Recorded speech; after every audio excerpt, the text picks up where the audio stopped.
আৰু নিশিতা গোস্বামীক যেহেতু শেখৰজ্যোতি গোস্বামী ইতিমধ্যে বিস্ফোৰক মন্তব্য কৰিছে সিংগাপুৰ সন্দৰ্ভত বহু কেইটা উল্লেখ কৰিছে কথা যে অসমবাসীয়ে নজনা বহু কথাই শেখৰে কিন্তু উল্লেখ কৰিছে জেৰাত যে সিংগাপুৰলৈ জুবিন গাৰ্গক জোৰ কৰি লৈ যোৱা হৈছিল নে জুবিন গাৰ্গ নিজে কৈছিল অসুস্থ জুবিন গাৰ্গক কোনে দিয়া নাছিল মেডিচিন দুদিন ধৰি কিয় মেডিচিন প্ৰদান কৰা হোৱা নাছিল জুবিন গাৰ্গক বা জুবিন গাৰ্গক পানীত নামিবৰ বাবে কোনোবাই জোৰ কৰিছিল নেকি পানীত নমাৰ আগমুহূৰ্তত কিয় মৃত্যুৰ আলোচনা হৈছিল কোনে কৈছিল যে তুমি পানীলৈ যাবা কিন্তু ঘূৰি নাহিবা নেকি এনে ধৰণৰ কথা আসলতে কোনে কৈছিল জুবিন গাৰ্গক বা জুবিন গাৰ্গে পানীত নামি থকা সময়ত কি ঘটি আছিল আসলতে সেই সময়ত সকলো কথা ইটোৰ পিছত হিতু মন্তব্য কৰিছে শেখৰজ্যোতি অসমবাসী কেতিয়াও কাহানিও নুশুনা কথা শেখৰে সিআইডিৰ আগত উল্লেখ কৰিছে এই মুহূৰ্তলৈ অহাৰ চেষ্টা কৰিছো সবিশেষ তথ্য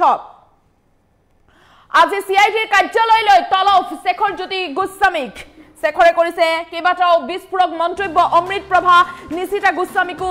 তলব এসআইটিৰ তৃতীয় দিনৰ বাবে এসআইটিৰ জেৰাৰ সন্মুখীন হ'ব শেখৰজ্যোতি গোস্বামী অমৃত প্ৰভা আৰু নিশিতা গোস্বামী জুবিন গাৰ্গৰ ঘটনাৰ লগত জড়িত কাকো ৰেহাই দিয়া নহ'ব কিন্তু সেই তদন্তত জেৰাত শেখৰে ইটোৰ পিছত সিটো বিস্ফোৰক মন্তব্য কৰিছে ক্ষিপ্ৰ গতিত চলিছে তদন্ত প্ৰক্ৰিয়া অসমবাসী কেতিয়াও কাহানি নুশুনা কথা শেখৰে উল্লেখ কৰিছে কাইলৈ সিংগাপুৰলৈ ৰাওনা হ'ব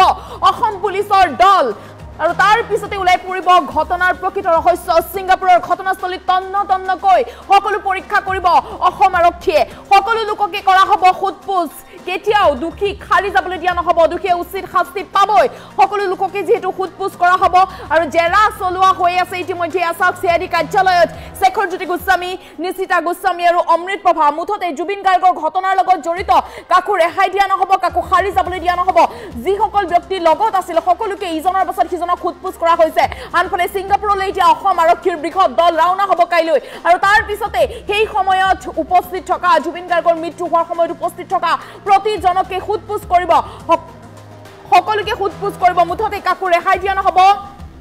কাকো খাৰি যাবলৈ দিয়া নহ'ব আজি পুনৰ এসআইটিৰ জেৰাৰ সন্মুখীন হ'ব শেখৰজ্যোতি অমৃত প্ৰভা নিশিতা গোস্বামী মুঠতে দুখীয়ে উচিত শাস্তি পাবই লাগিব কাকো ৰেহাই দিয়া নহ'ব কাকো খাৰি যাবলৈ দিয়া নহ'ব বিস্ফোৰক মন্তব্য কৰিছে এতিয়া শেখৰজ্যোতিয়ে এসআইটিৰ জেৰা অধিটোৰ পিছত সিটো মন্তব্য কৰিছে অসমবাসীয়ে কাহানিও নুশুনা কথা শুনিবলৈ পোৱা গৈছে শেখৰজ্যোতি মুখৰ পৰা শেখৰে উল্লেখ কৰিছে যে সিংগাপুৰত আসলতে সিংগাপুৰলৈ কোনে জোৰ কৰি লৈ গৈছিল জুবিন গাৰ্গৰ যাবলৈ মন নাছিল নেকি অসুস্থ জুবিন গাৰ্গক বাৰে বাৰে যাবলৈ কোনে আহ্বান কৰিছিল কিয় জুবিন গাৰ্গ যাব লগা হ'ল কেতিয়াও কাহানি অসমবাসীয়ে নুশুনা কথা আসলতে শেখৰে উল্লেখ কৰিছে ইটোৰ পিছত সিটো বিস্ফোৰক মন্তব্য কৰিছে শেখৰে যে পানীত নমাৰ সময়ত কোনে জোৰ কৰিছিল কোনোবাই জোৰ কৰিছিল নেকি যে পানীত নামিবলৈ বাধ্য কৰোৱা হৈছিল নেকি জুবিন গাৰ্গক মৃত্যুৰ প্ৰসংগ কিয় হৈছিল আলোচনা কিয় হৈছিল আগতীয়াকৈ গম পাইছিল নেকি যে জুবিন গাৰ্গৰ মৃত্যু হ'ব তাত থকা ব্যক্তিসকলে জানিছিল নেকি জুবিন গাৰ্গৰ মৃত্যু হ'ব ইটোৰ পিছত সিটো বিস্ফোৰক মন্তব্য কৰিছে এতিয়া শেখৰজ্যোতি গোস্বামীয়ে অমৃত প্ৰভা নিশিতা গোস্বামীকো ইতিমধ্যে তলব কৰিছে এসআইটিৰ তৰফৰ পৰা আৰু সিআইডিৰ জেৰাত ইটোৰ পিছত সিটো মন্তব্য কৰিছে বিস্ফোৰক মন্তব্য কৰিছে শেখৰে যে সিংগাপুৰলৈ আসলতে জুবিন গাৰ্গক যাবলৈ কোনে জোৰ কৰিছিল জুবিন গাৰ্গৰ অনিচ্ছাকৃতভাৱে গৈছিল নেকি সিংগাপুৰলৈ যোৱাৰ পিছত আসলতে তেওঁলোকৰ মাজত কি আলোচনা হৈছিল সাগৰত নামিবলৈ কোনে জোৰ কৰিছিল জুবিন গাৰ্গ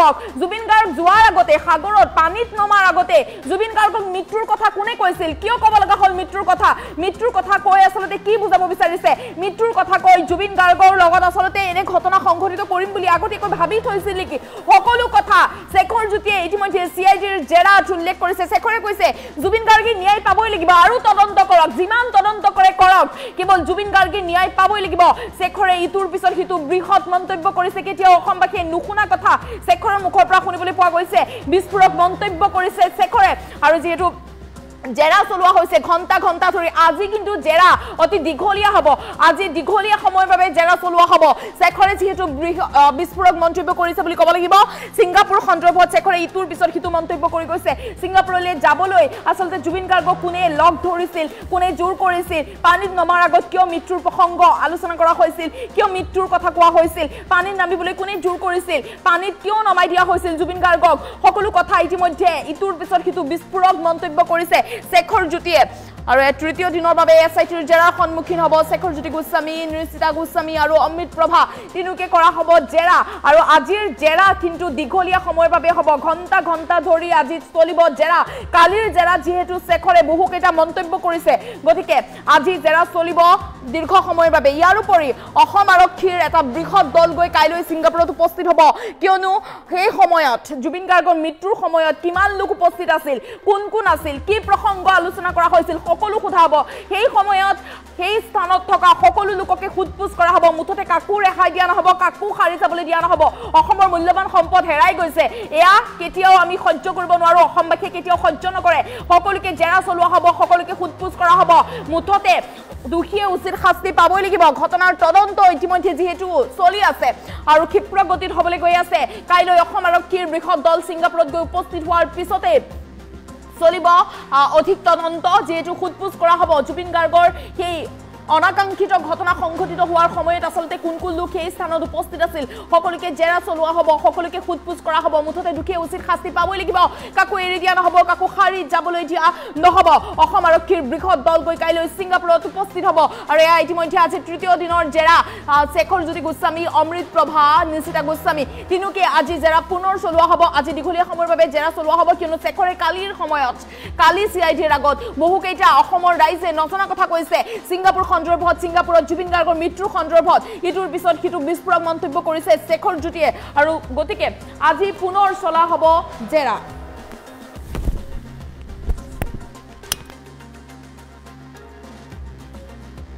মোৰ হাতত কোনো মোবাইল নাই মোৰ সকলো বস্তু সিজ কৰা হৈছে মানে মই বাকি খবৰখিনি মই গম নাপাওঁ আপোনালোকৰ মুখে দিয়ে গম পাইছোঁ ইয়াত আপুনি গোটেই যিটো বিষয় তাত কাক দোষী বুলি ভাবে আপোনাৰ মতে কোন দোষী হ'ব মই সেইটো ক'ব নোৱাৰিম আপুনি প্ৰত্যক্ষদৰ্শী হিচাপে কি ভাবে গোটেই বিষয়টো কোন আপুনি আছিলে সেই আছিলে ন আপোনালোকে গোটেই ভিডিঅ'খিনি দেখা পাইছে আপোনালোকেও বিচাৰ কৰক নিজে আৰু প্ৰশাসনে তদন্ত কৰি আছে তেওঁলোকে বিচাৰ কৰি আপোনালোকক এটা ভাল এটা আপোনালোকক উচিত তদন্ত কৰি এটা খবৰ দিবই নিশ্চয় মোক প্লিজ দাদাই নিয়ে বৌয়ে খালি এফআইআৰ দিছে আপুনি ভাল পাইছেনে অশেষ ভাল পাইছোঁ বৌয়ে দিছে মই নিজে জাগাত যোনটো জাগাত মই খাৰা হৈ আছোঁ মই তাত আকৌ আইন বিচাৰি যাব নোৱাৰোঁ কিন্তু মই নিজৰ মোৰ আত্মাৰ পৰা কৈছোঁ দাদাই ন্যায় পোৱাটো মই একদম অন্তৰেদি কামনা কৰোঁ ধন্যবাদ শ্যামকানু মহন্ত সিদ্ধাৰ্থ শৰ্মা আৰু কেইবাজনকো আমি বহুত কথা সুধিব লাগিব আইনে আইনৰ ৰাস্তা ল'ব মই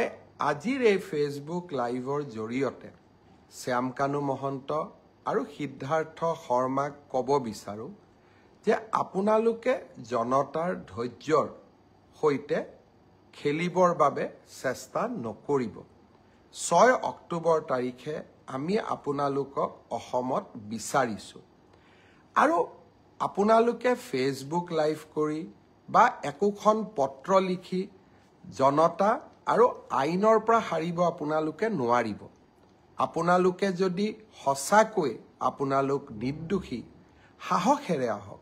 CIDৰ কাৰ্যালয়লৈ আহক আপোনালোকে নিজৰ কথা কওক আৰু যদি আপোনালোকে কথা ক'ব CIDক নোখোজে আদালতৰ ওচৰত গৈ কওক কিন্তু ৰাইজৰ ক্ষোভৰ সৈতে যি ক্ষোভ এতিয়া অগণিত পৰিণত হৈছে ক্ষোভৰ সৈতে আপোনালোকে খেলা নকৰিব মই অসমৰ মুখ্যমন্ত্ৰী হিচাপে আপোনালোকক স্পষ্ট সকিয়নি দিব খুজিছোঁ যে অহা 6 অক্টোবৰৰ তাৰিখৰ দিনা আপোনালোকে নিশ্চিতভাৱে গুৱাহাটীলৈ আহি আপোনালোকে আপোনালোকৰ মন্তব্য